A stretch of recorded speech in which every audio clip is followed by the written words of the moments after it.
Bueno, hermanos, la verdad, no sé qué pasó hoy, pero yo sentía que Dios nos quiere enseñar cosas. Se los dije recién. Siento que el Señor está comenzando una nueva etapa en esta iglesia, que verdaderamente lo está haciendo, lo estamos viendo. Hoy nuevamente me toca a mí, y como digo, todos los domingos me encanta compartir la palabra, es un honor para mí grandísimo y cada vez que me toca aprendo muchísimo porque uno se pone a investigar y cada vez más. Hoy el pastor y la pastora no están, por lo tanto creo que van a estar llegando para más tarde en la parte del café. Están en un campamento de la iglesia de Erlangen, pero me imagino que luego los van a ver. Deben estar en la autopista en este momento. A mí me gustan los temas medios atrevidos. No sé si se dieron cuenta. Cada vez que me toca es como que leo un texto bíblico que al principio cuando uno lo lee dice, ¿qué? ¿Cómo? No entiendo muy bien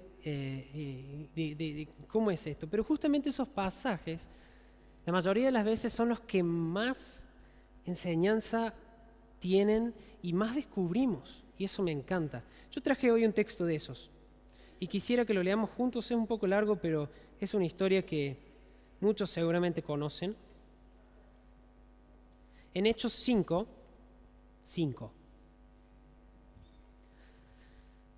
Vamos a leerlo juntos. Trata de la historia de Ananías y Zafira.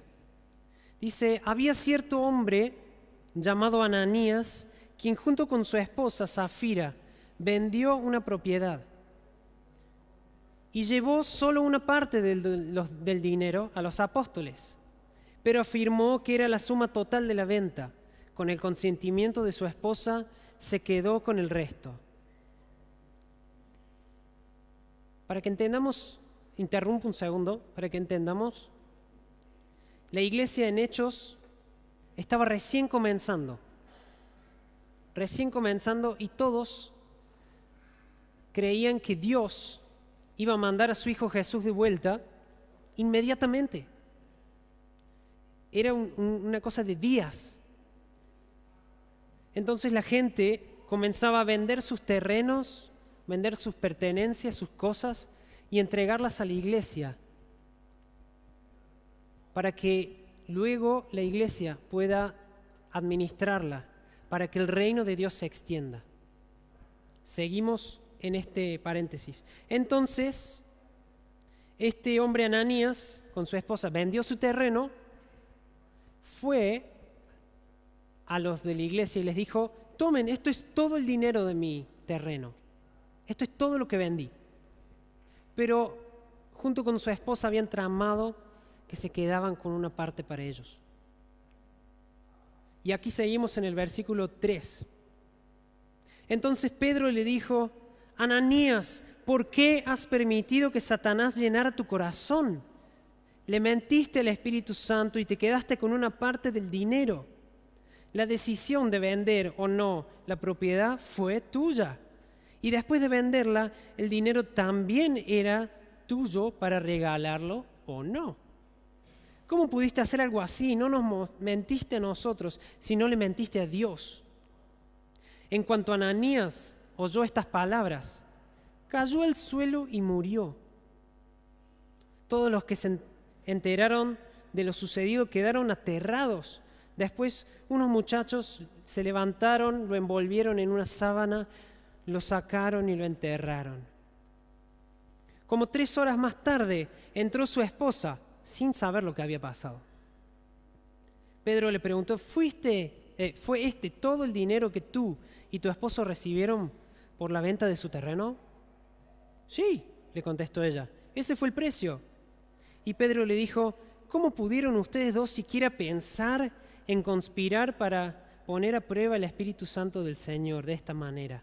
Los jóvenes que enterraron a tu esposo están justo afuera en la puerta. Ellos también te sacarán cargando a ti. Al instante ella cayó al suelo y murió. Cuando los jóvenes entraron y vieron que estaba muerta, la sacaron y la enterraron al lado de su esposo. Gran temor se apoderó de toda la iglesia y de todos los que oyeron lo que había sucedido. Bueno, ¿qué vamos a hacer con este texto? ¿Cómo hacemos para convertir este texto en una prédica? Es lo que yo me pregunté toda la semana. Pero no escogí este texto porque se me daba la gana. No lo escogí de forma aleatoria, sino que el Señor me lo había puesto en el corazón muy fuerte y yo no entendía. Yo decía, ¿pero por qué, Señor? ¿Cómo? O sea, ¿cómo voy a predicar de esto y que la gente va a venir? ¿Qué les tengo que decir? El que no trae el dinero a la iglesia, lo lamento, va a caer muerto. No creo que ese sea el mensaje que el Señor quiera dar hoy. Es más, estoy convencido de que no sea. Para quitar cualquier tipo de duda, lo digo. No. Luego, el martes estábamos en el ensayo con todo el equipo y nos dimos cuenta que el Señor nos estaba hablando de ser administradores del reino. De ser administradores del reino. Lo tuyo es mío, lo mío es tuyo, hablando junto con el Señor, y hoy vamos a aprender qué significa esto. Para mí fue realmente algo muy fuerte y me tocó mucho y se los quiero compartir de todo corazón. Cuando yo leí por primera vez este texto me dio tristeza, porque yo decía, ¿cómo puede ser que la iglesia haya empezado de una forma así, ¿no? Con muerte. Pero yo creo que antes de pensar eso hay que saber interpretar y entender el momento. Habíamos dicho recién, era un momento donde la iglesia estaba desesperada porque Jesús venga. Era cuestión de días y si el evangelio no se esparcía en los próximos días, Jesús iba a venir y no iba a haber salvos. A veces nos faltaría un poco de eso hoy, ¿no? Nos quedamos muy buenos, cuando el Señor venga no vino en 2000 años, no va a venir justo ahora. No. Tampoco podemos decir que Dios mató a unas personas porque vendieron su terreno y entregaron una gran parte a la iglesia y una parte no. Le digo sinceramente, creo que la iglesia le besaría los pies si usted vende su terreno y trae una partecita de 1% a la iglesia.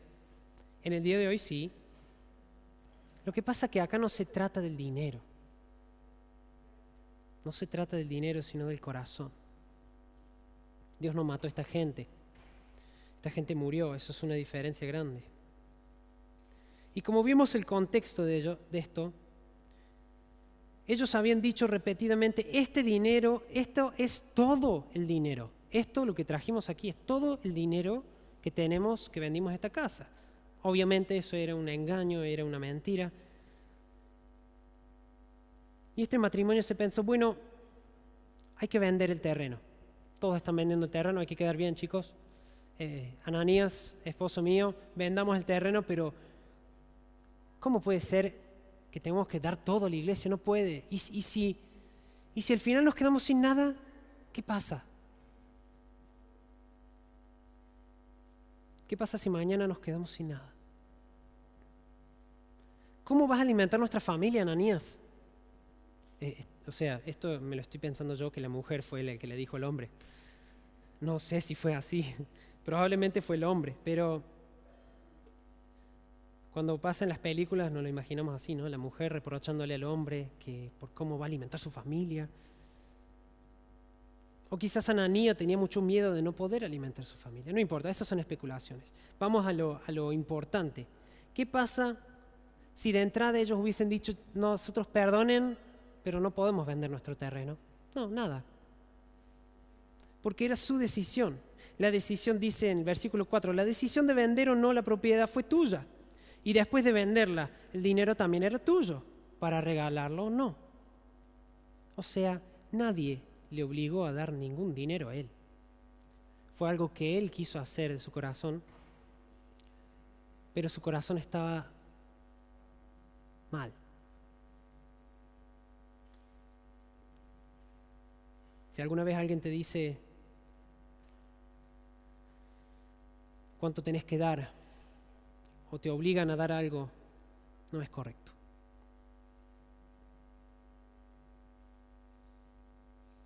Nuestra forma de invertir en la iglesia es una forma de adorar, como decíamos recién en la ofrenda.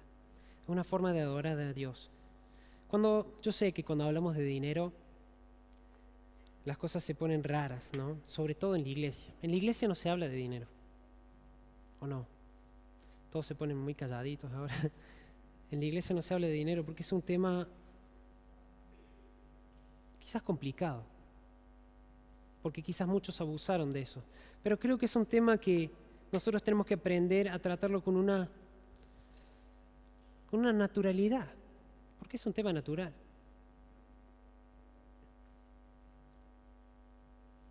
Volvemos a nuestro texto bíblico. Quizás no podemos explicar todo. Yo realmente estuve horas y horas tratando de explicarme qué pasó, por qué tuvieron que morir estas personas. Y no sé, no puedo explicármelo a veces. Y a veces está bien no poder explicarse algunas cosas, pero lo que sabemos es que pensaba Dios de esta situación, de este corazón de este hombre Ananías y su esposa. Lo que sabemos es que esta gente era gente hipócrita, ¿sí? Decían una cosa y hacían otra. Eran gente egoístas. No quisieron compartir lo que tenían. Había partes de su vida que solamente le pertenecían a ellos y no a la comunidad, no a Dios. Era gente miedosa, con falta de fe. Miedo a luego quedarse sin nada. Era gente que eran malos administradores porque decidieron invertir en lo equivocado y al final les costó la vida. Eran gente que eran acumuladores. Preferían acumular en vez de invertir y bendecir. Y entregarle a Dios todo lo que tienen. Lo de ellos, como dijimos recién, no era un problema de dinero. Es un problema de corazón. Por eso hoy no estamos hablando de dinero. Estamos hablando del corazón. Hoy me pregunto, en el día de hoy, la sociedad de hoy, nos lleva a ser igual de hipócritas a veces. Decimos unas cosas, mostramos una cara en Facebook y en realidad somos otra. Oramos de una forma en la iglesia, en nuestra casa somos otros. Nos lleva a ser igual de egoístas.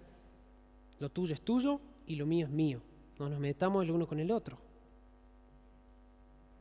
Cada uno con lo suyo. La sociedad de hoy nos lleva a ser igual de miedosos. Miedo a la pobreza, a quedarse en algún momento sin nada, ahorrando todo lo que se puede. Está muy bien ahorrar, me encanta ahorrar. Pero no es bueno el miedo paralizador que nos lleva al egoísmo. A veces nos lleva a ser malos administradores, en invertir nuestro dinero en cosas que en realidad nos sirven, en borracheras, fiestas, que quizás si en exceso están en tu vida, te van a llevar a la ruina nomás. A veces la sociedad de hoy nos lleva a ser igual de acumuladores, juntar, prefieren acumular en su cuenta, ni a palos sueltan un centavo justamente por miedo a un día tener que perderlo.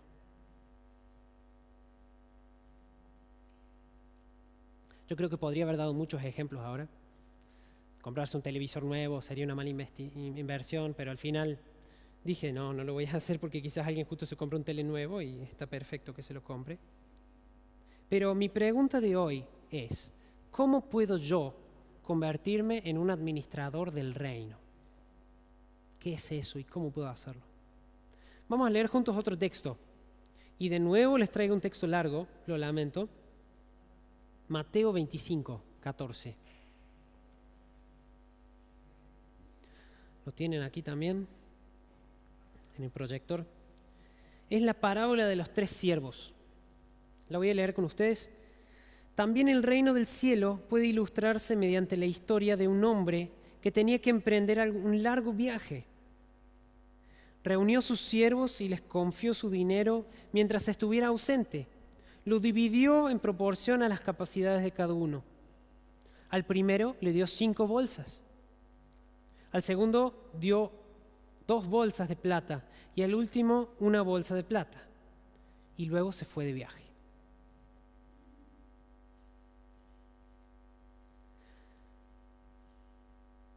Quiero que el resto del texto se los voy a contar para no demorarnos más.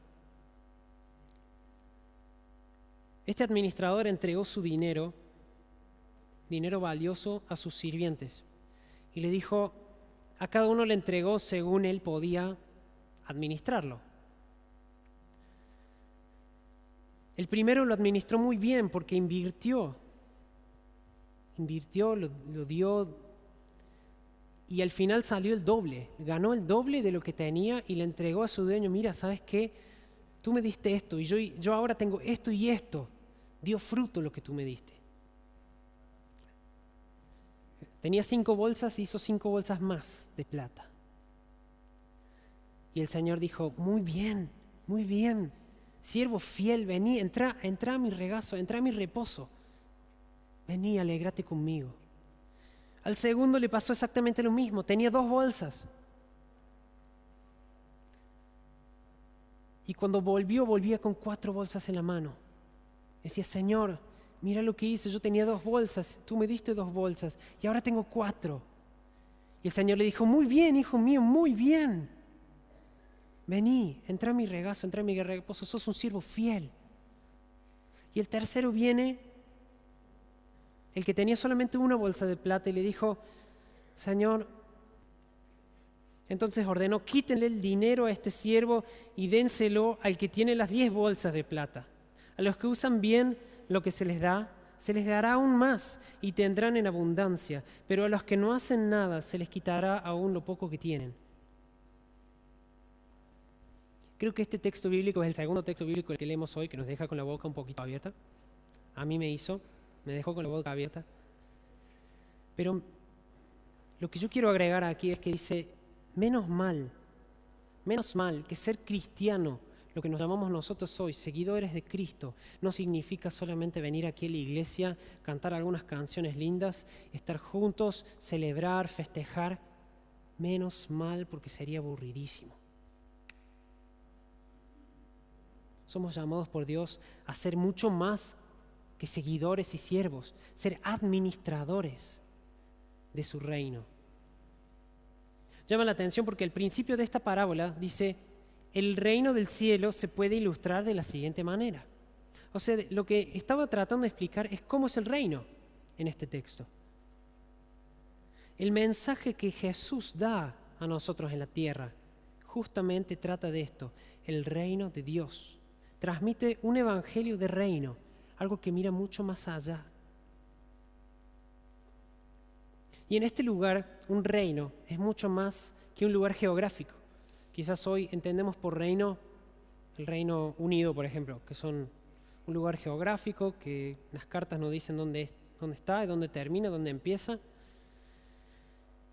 Pero el reino de Dios es distinto, sino que se trata de una esfera de influencia. Una esfera de influencia. Muchas veces cuando los cristianos nos referimos al reino de los cielos, pensamos que es cuando Jesús venga y busque a su iglesia y nos lleve al cielo. Pero en realidad no es 100% cierto esto. Por más de que sí, es verdad que cuando Jesús vuelva a buscar a su iglesia, vamos a ir todos con Él y estar en el reino de los cielos todos juntos. Nosotros decimos en la oración que más se hace, venga tu reino, Señor. En Lucas 17 dice, nunca podrán decir, aquí está, o está por allí, porque el reino de Dios ya está entre ustedes. El reino de Dios está acá. ¿Pero qué es? Creo que clave para entender el reino de Dios y qué es la palabra basileia, que viene del griego y que justamente es la palabra que se usa en este texto, que significa gobierno, reinado, dominio. El reino es un gobierno. Jesús proclamó el reino como un evento que comienza en su persona. Esto comenzó en Jesús, el reino de Dios comenzó en Jesús. Él es quien trajo el gobierno y el reinado y el dominio de Dios a la tierra. Sin embargo, la Biblia habla de que todavía ese reino no se manifiesta en su total magnitud. O sea que el reino de los cielos sí está aquí, pero no completamente en su completo esplendor, que va a ser cuando Jesús vuelva a recoger a su iglesia. Pero lo que podemos hacer nosotros es probar aquí y ahora por anticipado ese reino. ¿Qué significa? ¿Qué es? El reino de Dios está acá en medio nuestro, pero todavía no está completamente en su máximo esplendor. Sin embargo, somos llamados, y no es una invitación solamente, es un llamado a participar ahora de ese reino. Ahora, en el día de hoy. En Mateo 6:33, no lo necesitan buscar, se los leo yo, dice: busquen el reino de Dios por encima de todo lo demás, lleven una vida justa y Él les dará todo lo que necesitan. Cuando buscamos nosotros el reino de Dios, nos estamos anticipando al día en que Cristo vuelva a buscar a su iglesia. Esta tierra, este mundo, esta era va a pasar. Y el reino de Dios va a ser el que tenga el gobierno y el dominio sobre todo. Me llamó mucho la atención cuando Jesús habla con un maestro de la ley, ¿cuál es? O sea, creo que le puse el texto bíblico, en Marcos 12:33.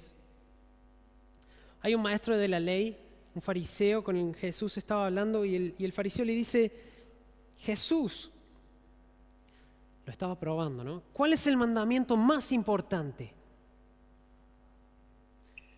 Y Jesús agarra y cita la Torá en hebreo y le dice: amar a Dios y amar a tu prójimo.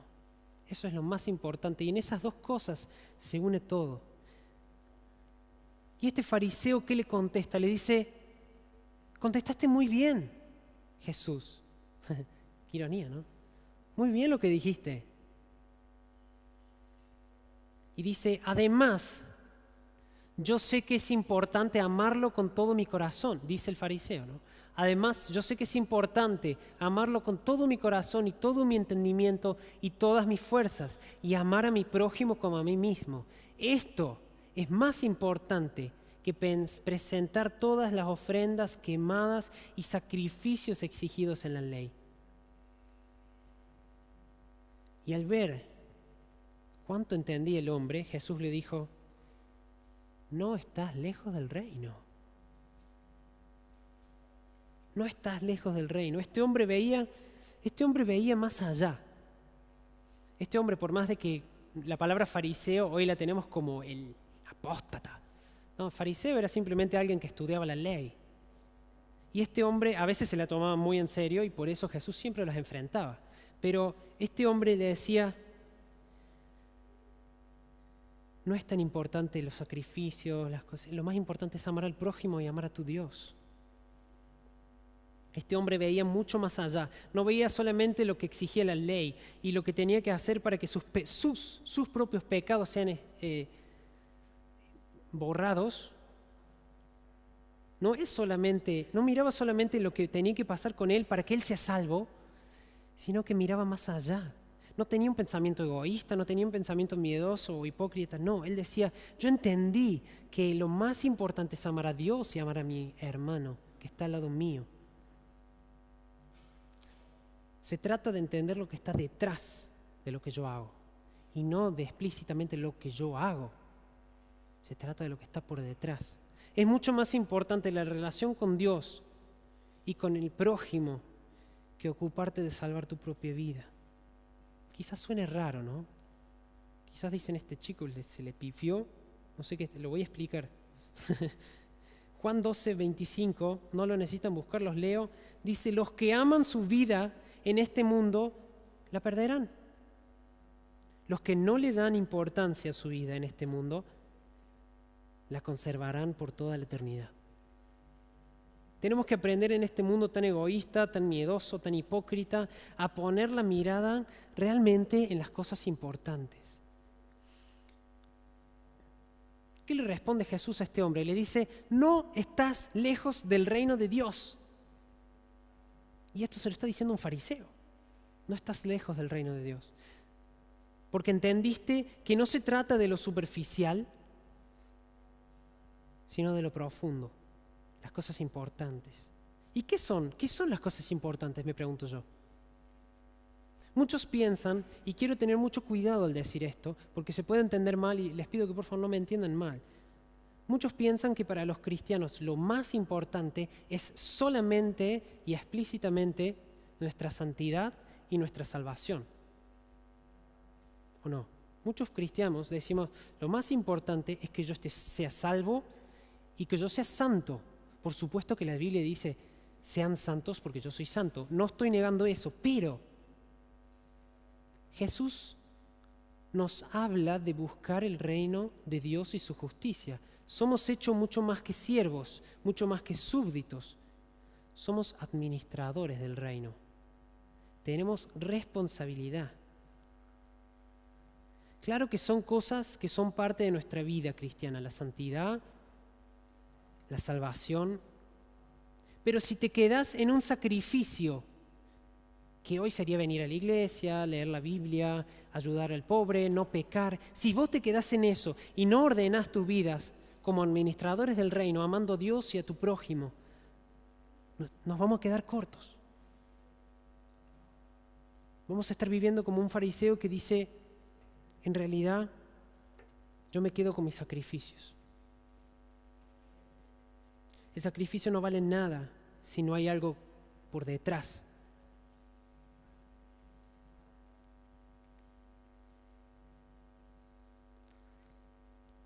Cuando empiezas a trabajar para el reino, es muchísimo más que trabajar para una iglesia local. A mí me encanta, y lo digo de corazón, trabajar en la iglesia latina. Crecí acá, me encanta, son mis hermanos, los amo todos. Pero yo hace mucho dejé de trabajar para la iglesia. Porque comencé a entender junto con mi esposa que lo que nosotros tenemos que hacer es no trabajar por una iglesia, sino trabajar para el reino de Dios, invirtiendo en el reino de Dios. Por supuesto, la iglesia latina es una parte del reino de Dios y por eso ponemos tanto esmero, tanto tiempo en esto. Trabajar para el reino de Dios es un trabajo 24/7, todos los días de la semana. Es un trabajo que se realiza tanto adentro de la iglesia como afuera de la iglesia. Un trabajo dentro de tu trabajo, en la calle, en la iglesia y sobre todo en tu casa. Sobre todo en tu casa. Trabajamos todos en el mismo proyecto. La iglesia latina, la alemana y todas las iglesias de Múnich. Cuando logramos entender el reino de Dios, y quiero que hoy hagamos un esfuerzo para entender lo que está detrás de esto.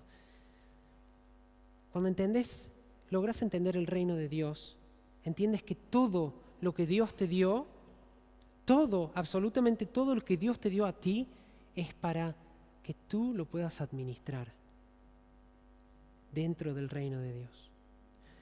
No te creas, y te lo pido, me lo digo a mí mismo también, no nos creamos mejores porque tenemos mucho dinero, porque tenemos muchísima facha. En Argentina dice mucha facha, es que sos muy lindo. Sí. O porque quizás tengas muchísimo talento en algo. No.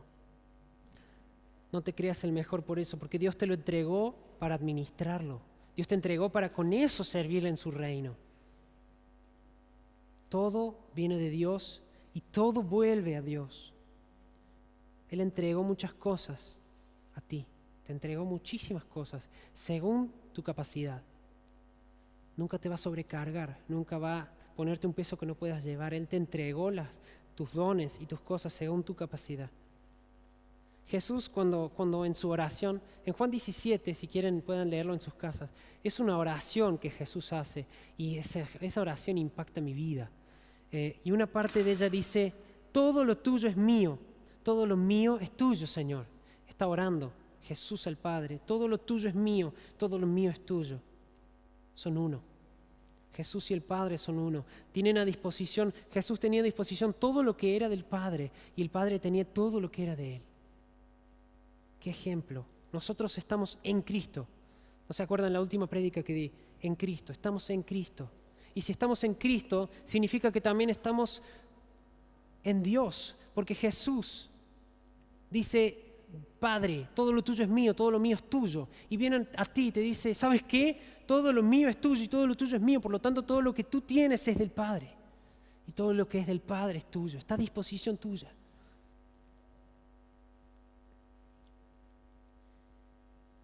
Es una cadena. Y justamente Jesús vino a la tierra para hacer esa conexión entre ti y el Padre. Somos portadores de la gracia de Dios. En Juan 14, le estoy bombardeando con textos bíblicos, pero no me importa. Hay una parte de la Biblia en Juan 14 que Felipe le dice a Jesús: por favor Jesús, mostranos al Padre. Jesús, mostranos al Padre, queremos ver al Padre. Yo me imagino la cara de Jesús. Es como que tú hoy vayas al médico y le digas: por favor, señor médico, deme una cita con el médico, tengo que hablar con él. Y hermano, decímelo, yo soy médico.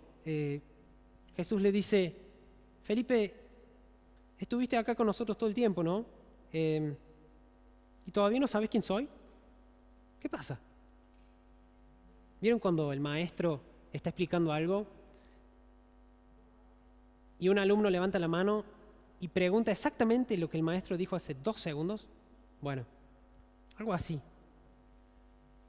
Y Jesús luego le contesta a los discípulos, y quisiera leerlo. Juan 14:9. Los que me han visto a mí, han visto al Padre. Entonces, ¿cómo me pides que les muestre al Padre?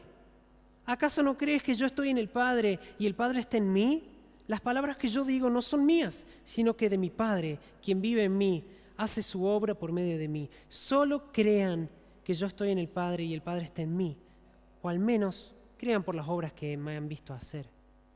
Y luego en el versículo 12 le dice: les digo la verdad, todo el que crea en mí hará las mismas obras que yo he hecho, y aún mucho mayores, porque voy a estar con el Padre.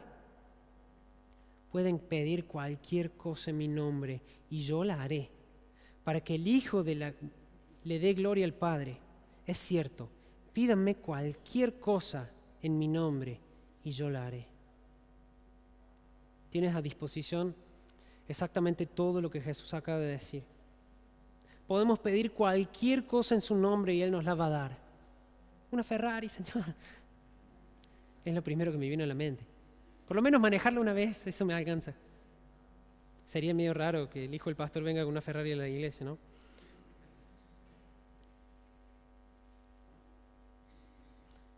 Pedir en su nombre, refiriéndome a la Ferrari, ¿no? Pedir en su nombre, porque Él dice: pidan en mi nombre y yo les daré todo lo que quieren. ¿Qué significa pedir en su nombre? Pedir en su nombre es pedir según su voluntad. Tenía un truquito todo, ¿no? ¿Y su voluntad qué es? Que seamos administradores del reino, que amemos a Dios y a nuestro prójimo. Todo eso, amar a Dios y a su prójimo, lo podemos hacer siendo administradores del reino, usando lo que tenemos nosotros. Invertir en el reino. Yo quiero terminar solamente con este concepto que a mí me cambió la vida. Se los digo en serio, no le estoy exagerando porque estoy acá adelante. Me cambió la vida en serio. La inversión en el reino de Dios. Yo el año pasado aprendí muy fuerte sobre esto, que es invertir en el reino. Como pareja, el Señor nos llamó varias veces a invertir en el reino. ¿Y qué significa eso? No estamos hablando solamente de dinero. Va mucho más allá. Por supuesto, también el dinero es parte de eso, pero cuando decimos que queremos invertir en algo es porque dedicamos tiempo, esfuerzo, amor, cuidado, fuerzas, todo lo que tenemos para que después, a su debido tiempo, dé frutos. Entonces, a nosotros, por ejemplo, estos 3 obreros que tenemos en Mateo 25, el Señor les dio dinero para que lo administren y saquen algún tipo de fruto. A ti, el Señor te dio dones, te dio talentos, te dio tiempo, te dio fuerza para invertir en su reino. El que piensa que yo estoy ahora buscando colaboradores para la iglesia, no se asusten, se trata de otra cosa. Estamos hablando del reino, no de esta iglesia. Recién dijimos que el reino es influencia. Entonces, esta casa, estas 4 paredes, acá no termina el reino. El reino es cuánta influencia puede tener esta iglesia más allá de estas paredes. Eso es reino. Tenemos que abrir un poco nuestra mente. A veces somos cortos de vista. Y yo me atrapé siendo corto de vista. Cuando yo trabajo aquí, trabajo en el reino. Cuando trabajo afuera para el reino, estoy trabajando para un reino. Cuando estamos hablando de invertir en el reino, no estamos hablando de que es igual como en el mundo. Cuando nosotros en el mundo, ¿qué pasa cuando alguien viene y dice, yo quiero invertir, tengo 100 euros, quiero invertir estos 100 euros y me compro una acción de, no sé, Apple, creo que salen más de 300 euros, pero no importa. Me compro una acción y quiero que el año que viene yo la pueda vender y sean 120. Eso haría un inversor. Pero en el reino es distinto. En el reino los frutos son otros. A veces ni siquiera podés relacionar el fruto con lo que vos invertiste.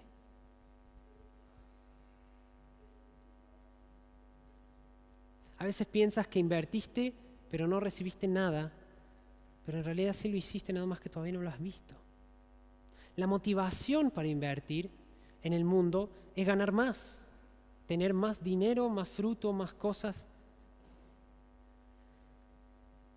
En el reino, invertir lo hacemos por amor. Y ahora viene la cosa, lo hacemos sin esperar absolutamente nada a cambio. Si estás invirtiendo esperando algo a cambio, estás invirtiendo de la forma del mundo, no estás invirtiendo en el reino. Esto es duro, hermanos. Yo me atrapé muchas veces haciéndolo. Cuando yo estoy invirtiendo mi tiempo aquí, por ejemplo, tomemos el ejemplo práctico mío para no ofender a nadie, la alabanza. Yo vengo todos los martes, ensayamos, todos los lunes tengo que preparar las canciones, mandar la lista a los chicos, que no siempre funciona puntualmente, pero eso es otro tema. Invierto tiempo, invierto esfuerzo, los domingos nos juntamos ya a las 12 aquí. Entonces, yo llego y digo, pero al final la congregación nunca canta, yo nunca recibo nada a cambio. Estaría haciéndolo totalmente equivocado. Porque yo, en realidad, lo que tengo que hacer es venir y plantearme y decir, yo invierto en esto porque yo invierto en el reino. Y yo no puedo exigir absolutamente nada a cambio. Nada.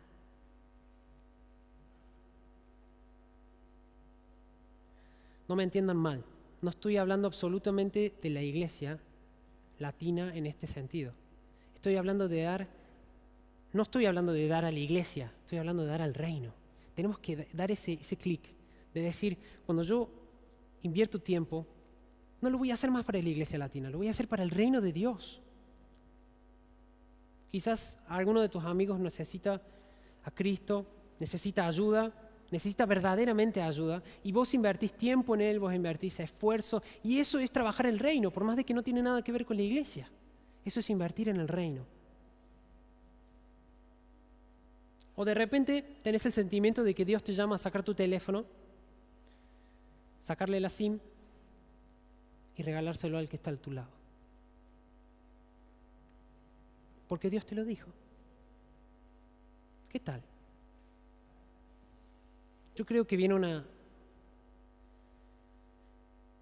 etapa nueva donde la iglesia va a vivir esas cosas. Donde cuando nosotros abrimos nuestros oídos y decimos, Señor, yo soy tu administrador, decime qué querés que haga.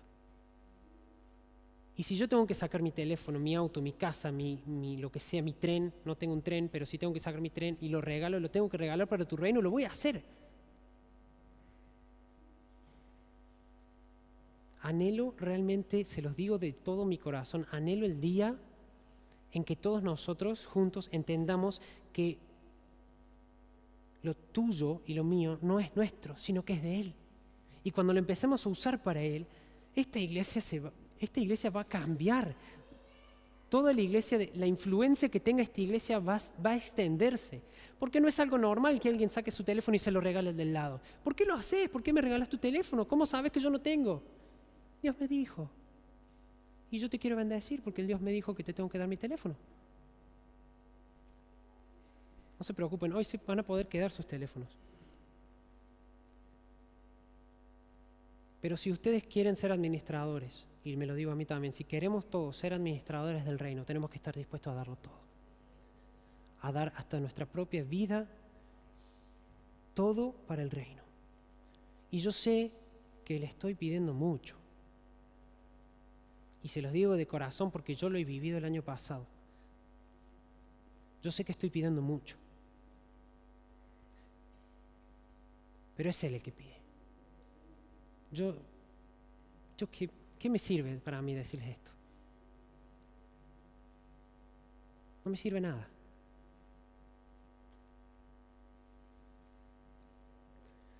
El Señor está pidiendo mucho, porque está pidiendo todo. Te está pidiendo toda tu vida. Y la Biblia dice que lamentablemente es negro o blanco. No hay gris.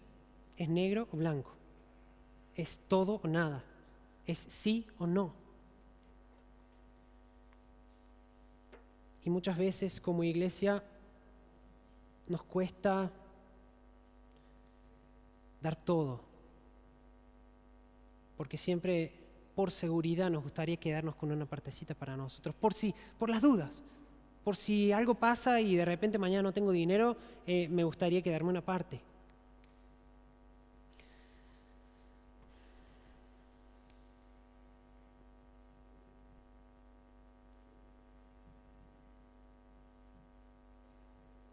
No saben lo contagioso que es dar. No saben lo contagioso que es darle una alegría a alguien bendiciéndolo con lo que Dios te dijo que hagas. Es más valioso que cualquier oro que puedas tener en este mundo, que cualquier auto, cualquier casa que puedas tener. Porque es el gozo del Señor que llega a nosotros cuando lo hacemos. Es sentirse que estamos realmente haciendo lo que debemos hacer. Porque estamos siendo administradores del reino.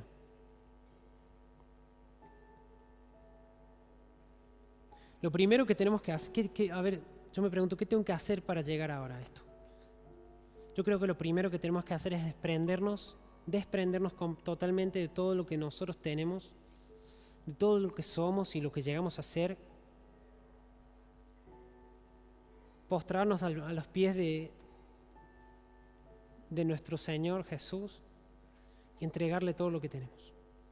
El pastor la última vez predicó sobre la unción, no sé si se acuerdan, y decía que la unción, ¿qué es? La unción no es un poder especial, la unción es dedicar algo para el servicio de Dios.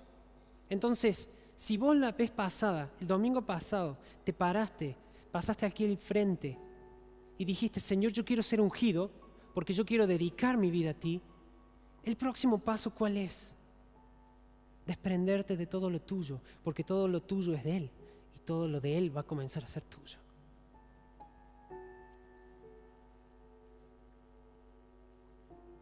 El segundo paso es saber cuándo invertir. No les digo que ahora salgan y empiezan a regalar todo lo que tienen al cualquiera primero que se le enfrente a la calle.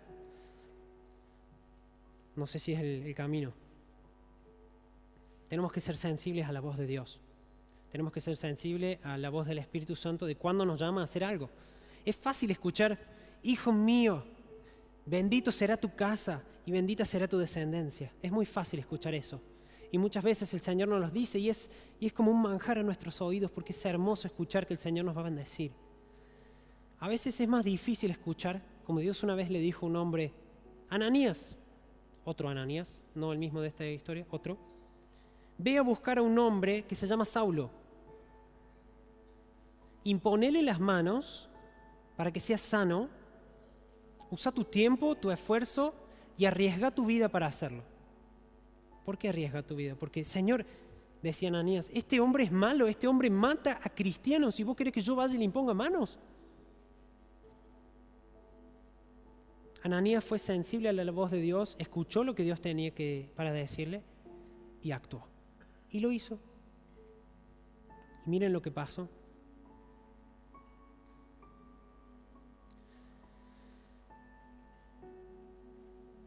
Cuando todos nosotros entendamos el principio de la inversión en el reino, nuestro alrededor va a empezar a cambiar. Esta iglesia va a empezar a cambiar, tu vida va a empezar a cambiar y te animo a que lo intentes. Si no me crees por completo, te animo a que aunque sea lo intentes. Dios te va a sorprender de una forma que lo hizo conmigo. Me sorprendió mucho.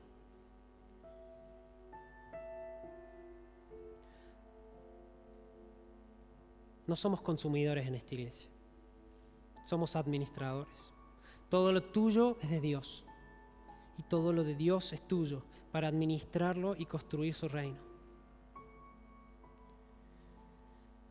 Este templo nunca tuvo fronteras. Nosotros las veíamos solamente. El reino traspasa estas 4 paredes por completo. El reino es un lugar de influencia, hasta donde podamos llegar como iglesia, como influencia.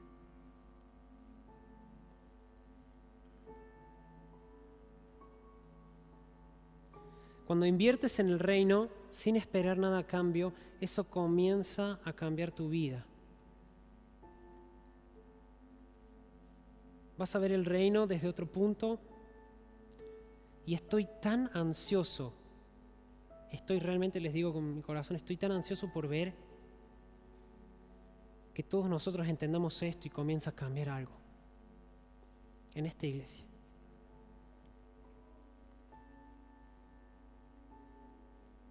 Nos va a cambiar la vida. Te invito a que cerremos nuestros ojos y dediquemos un momento para trabajar todo esto. Es mucho. Yo me extendí un poco y yo les pido perdón por eso, pero es tan importante lo que estamos hablando, hermanos. Es tan importante lo que estamos hablando. Porque nos cambia de vista, nos cambia la vista a totalmente otro lado.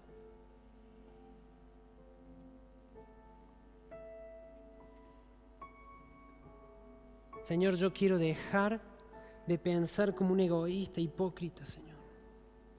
Quiero empezar a pensar en tu reino y en lo que tú haces, Jesús. Quiero dejar de preocuparme por lo que mi vida puede llegar a ser, por lo que yo puedo llegar a ser en mi vida, por qué título tenga, qué título no tenga, Señor. Por cuánta plata tenga, cuánto dinero tenga o no. Quiero que mi prioridad, Señor, sea tu reino. Quiero que mi prioridad comience a ser tu reino, Jesús.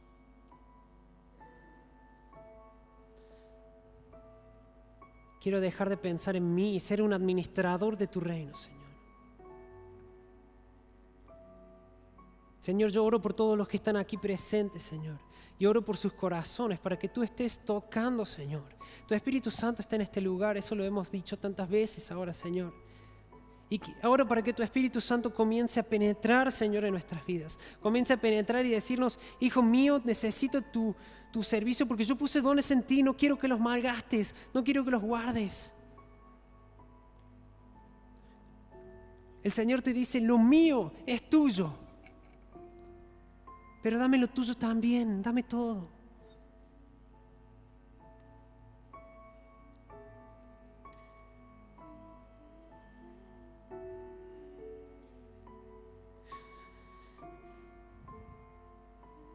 Lo típico en las prédicas es hacer parar a la gente quizás, o para hacer pasar al frente, o para que tomemos una decisión.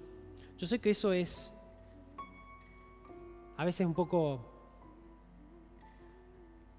Lo hicimos tantas veces que a veces pierde un poco su valor, ¿no? Pero yo quiero que el día de hoy sea, y este momento, sea el momento del sí o el no. Sea el momento cuando llega tu novio,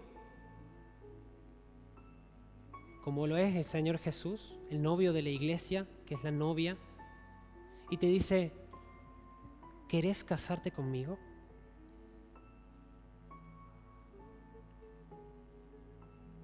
A esa pregunta no hay otra respuesta que sí o no. Bueno, alguno habrá vivido otra cosa quizás, no sé. Pero en este caso hay sí y hay un no. Y yo quiero hoy ponerte en este momento, en esta situación de sí o no. Y que el simple pararte porque es un símbolo, no sea así nomás. No sea porque realmente, bueno, todos se paran alrededor mío, voy a tener que pararme. No, tomemos una decisión porque el novio está al frente tuyo pidiéndote si te querés casar con él. Y el casarse con él significa que todo lo de él va a ser tuyo. Y todo lo tuyo va a ser de él. El novio te está ofreciendo todo.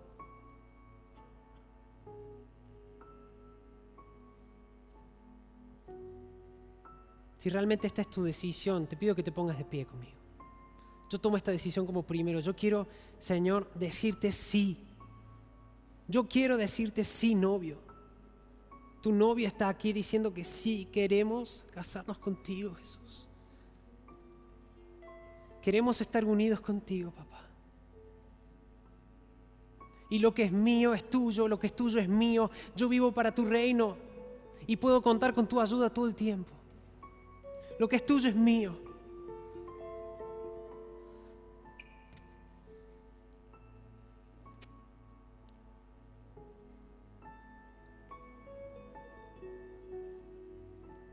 Gracias, Jesús.